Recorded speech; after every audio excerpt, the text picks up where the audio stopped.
The Burning Crusade is approaching at rapid speed on the anniversary servers, and you want to make gold in the Burning Crusade. Today I want to talk about investments, so items you can buy right now in Classic WoW that have a potential of going up in price in the Burning Crusade.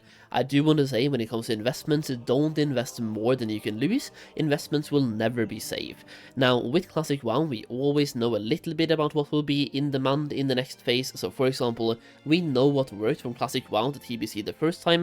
We are approaching this expansion with a lot of knowledge. That being said, Blizzard can change things at any point, so keep that in mind. Now for today, I want to basically give you guys 3 separate categories of investments. We have low risk, medium risk, and high risk. For the lower risk, you are looking at probably not more than doubling your gold, but even that is pretty good. For the medium risk, you can do 5 times profit, and on the high risk, you can do 10 to 20 times profit.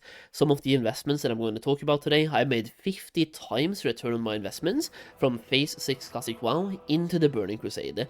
Those are the high risk ones, so we'll see how those play out this time in TBC Anniversary.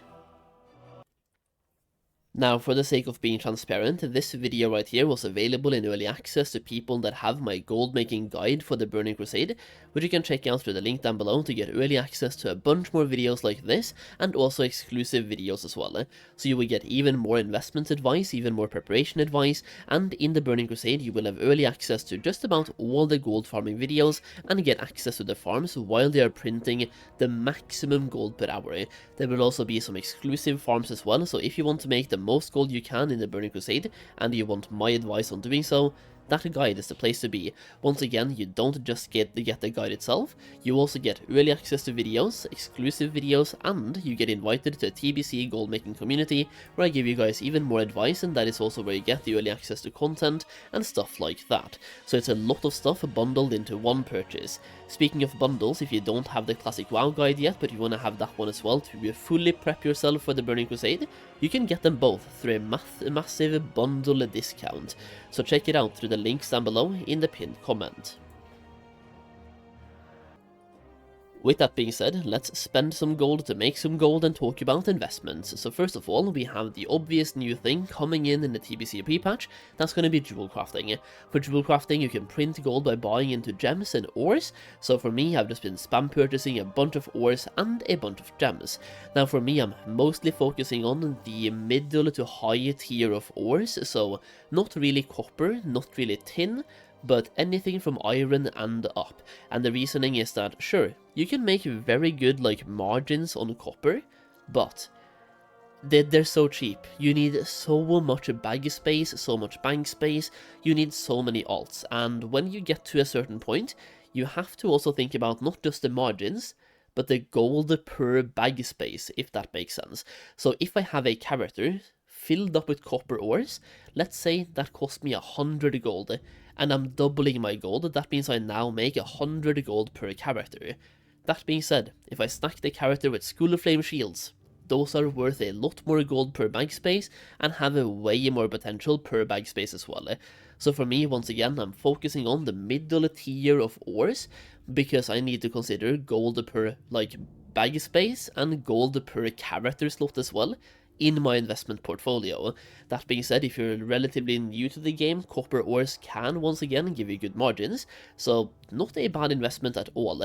Basically any of the ores will probably see an increase in price because supply and demand. Supply doesn't really go up, but demand skyrockets.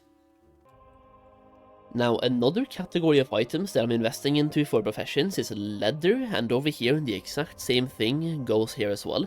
So light leather can probably give you pretty good margins, but once again for me it's gold per bag space, so I'm heavily focusing on heavy leather, rugged leather, and just anything in that category. So but heavy and up basically is what I'm focusing on for the leather department.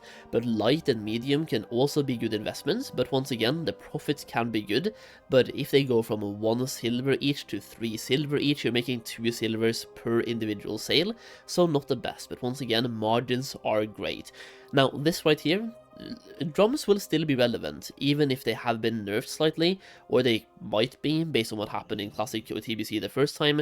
Leatherworking could be relevant, and nobody wants to go back and skin old beasts in Classic WoW, so if even just 5 people on the server decides to level up leatherworking, demand goes up.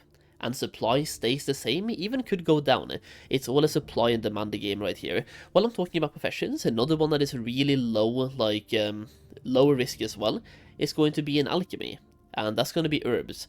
Buying a bunch of herbs will be relatively safe for two reasons. Number one, many of the high tier herbs like golden sandstorms and also mountain silver sage and stuff like that, dream foil as well, they are used in some TBC crafts, so you can use them to speed level up alchemy at the start of TBC, but also, a lot of people, like myself, are setting up so-called passive gold-making characters for the Burning Crusade, which we are stacking with tailoring plus alchemy, which means we need to have a bunch of herbs to skill up alchemy pre-TBC, and a lot of people are a little bit late to the party on that, and they will skill up these alchemists in the pre-patch. Also, with the level boost data mined for the pre-patch, a lot of people might have the exact same thought, so buying herbs right now could make you absolutely rich in the TBC pre-patch. You might not want to hold on to these herbs for TBC itself, but might want to sell them in the pre-patch, when the hype is, well, hype. A lot of people will also be skilling up a character with herbalism plus mining, for example, in the pre-patch as well, especially when they buy the boost that is coming out. A lot of people might choose to boost a druid for the flight form, and then have herbalism plus mining, in which case they might buy ores to craft the bars to power level mining, and you might be able to pick up some cheaper bars. Now, this one is basically a two-sided investment. Number one, the supply of mining materials, or the supply of bars, might go up because people are buying ores, making bars, and selling the bars for a loss just to get some gold back, so you can snag some cheaper bars.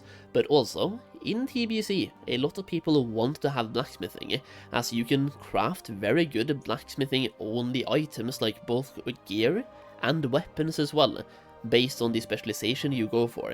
So a lot of like plate users might want to have blacksmithing, in which case they need to have bars to skill up blacksmithing. So, supply of bars goes up for a short while, and then probably goes down. Meanwhile, demand goes back up. So by buying the bars at the right time and selling them at the right time, you might make bank. And with that being said, two more items that I want to mention that are slightly low risk as well. Number one is going to be in Deviate Fish. It's just a cosmetic item and probably will go up in price with inflation, so not really a supply and demand thing, but if anything, supply might go down because less people are now fishing in Wailing Caverns or fishing in the Barrens. So supply might go down, demand stays the same. Even if supply and demand stays the same, probably goes up slightly in price with inflation, so it could be a pretty safe investment as well. And then we have Golden Pearls. They are absolutely botted to oblivion right now.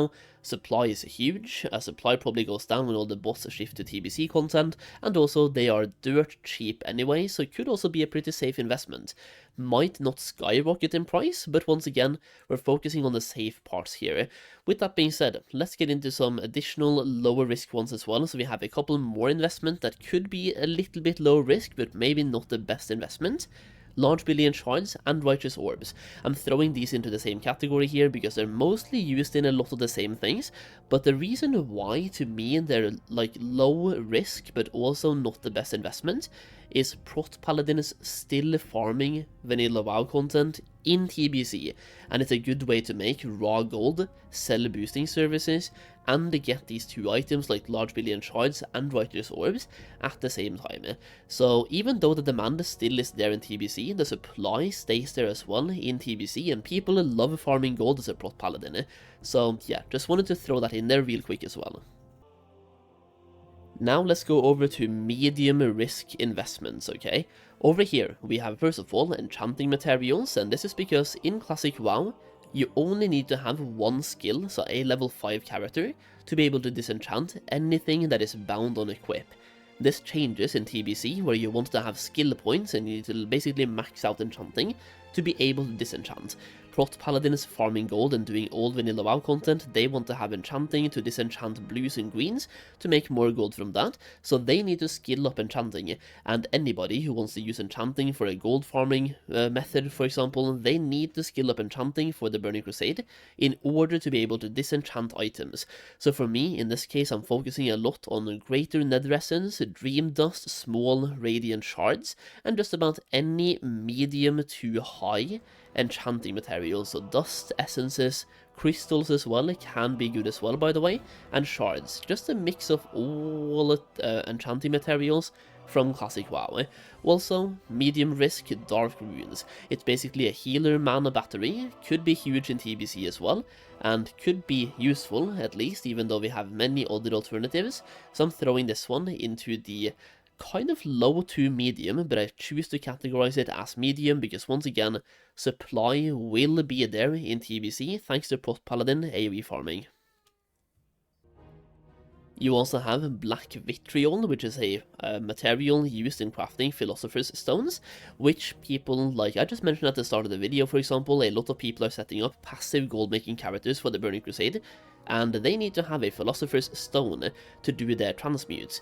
Black Vitriol is usually the gatekeeping material in making these stones, so that one as well is like low to medium risk. Like, I want to say medium, but it's on the low to medium side. You also have Skullflame Shield. This one, to me, I'm choosing to put in the medium risk category, and basically, it's somewhat cheap now. It can spike, and it might spike at different points, because Blood Elf Paladins are coming out in a TBC pre-patch, which might see a rise in price on the Horde side, and also a lot of people use these for farming in TBC itself. People even use multiple Skullflame Shields instead of just one, due to like the what is it called again? Like, it reduces the not duration, but durability of the shield. So instead of just having one, you might want to have two and cycle them back and forth, depending on how heavy you want to go into the farming. One more item that I want to throw into the medium risk category is the Tome of Polymorph Turtle.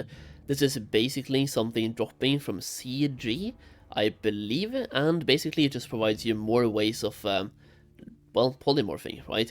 So it's a rare CG drop. People are doing obviously more CG now than they will in TBC, so it's a supply and demand thing, plus once again cosmetic. It could just rise in price with the usual inflation, but keep in mind cosmetics usually don't sell that well.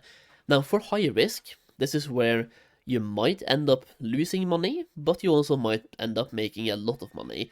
Number 1, the Blood Soul set. So Blood Soul shoulders, Blood Soul boots and so on. These can be used on, for example, the Alliance side to craft early level 60 items for enhancement shamans to, well, start gearing up your enhancement shamans. You also have elemental shaman equivalents as well, so crafting those as well. It's just a good way to supply and demand. You supply something, there's a demand for it, we're getting a brand new class on both Alliance and Horde, so investing into Shaman items for the Alliance side and Paladin items for the Horde side, and selling those, obviously, in the TBC pre-patch. Now, one more thing here that I want to throw into the high risk is Nax BOE epics, or just about any BOE epics from any raid in Classic WoW, to once again gear up your Paladins and your Draenei Shamans. So focus on Paladin items for the Horde side and Shaman items for the Alliance side, because they are usually quite cheap at the moment. Now, while we are on the high risk side of things, I also want to mention the Ace of Portals, or basically the entire portal set as well, to make the trinket for the portal. And this right here was my best investment in TBC. I made over 50 times the return on my investment on this item by investing early. I think I invested in Phase 4 and Phase 5 of Classic WoW and sold them in TBC. I also sold a couple of them in the TBC pre-patch. This right here made me a lot of gold back in TBC, but I'm not really expecting the same returns this time, but it's definitely an item worth keeping an eye out on. Now, with that being said, There's a lot more investments than this available in, once again, my TBC Gold Guide, and also you will get investments, so items you can buy early in the Burning Crusade and make more gold on in Phase 2, Phase 3, and just about every single phase of the Burning Crusade. There are some items that are extremely low in demand in Phase 1, but extremely high in demand later in the expansion. So if you want to learn more about that, check out the guide through the link down below. That's basically it for now for today though, so let me know your investments portfolio stuff in the comments down below. Are you investing at all, or how are you approaching the Burning Crusade? Either way, that's it, so leave a like, leave a sub, and thank you for watching. I'm also streaming daily on Kick, by the way, doing a bunch of both retail, classic, a little bit of a mix really over on Kick, so come by, say hello, and have a chat. Either way, that's it, thank you for watching, and I'll see you again in the next video, or I'll see you in Kick.